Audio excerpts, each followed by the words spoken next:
Narito ang step-by-step guide kung paano malaman na peke ang perang hawak mo sa DIY Do-It-Yourself. Kayang-kaya mo ang kahit na ano kung ikaw mismo ang gagawa nito. Let's learn new things sa DIY Do-It-Yourself. Dahil sa bilis ng ikot ng pera, baka hindi mo namamalayan na ang hawak mo ay peke na pala.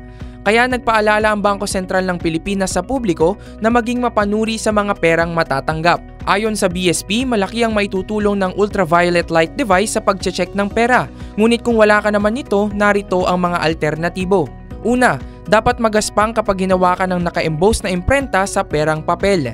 Ikalawa, dapat matingkad ang kulay ng serial number at dapat papalaki ang sukat nito. Ikatlo, dapat may makikitang kulay blue at kulay red na security fibers. At dapat klaro ang watermarks at shadow image ng mga bayani kapag itinatapat ito sa ilaw. Gets mo ba? Sige nga, do it yourself!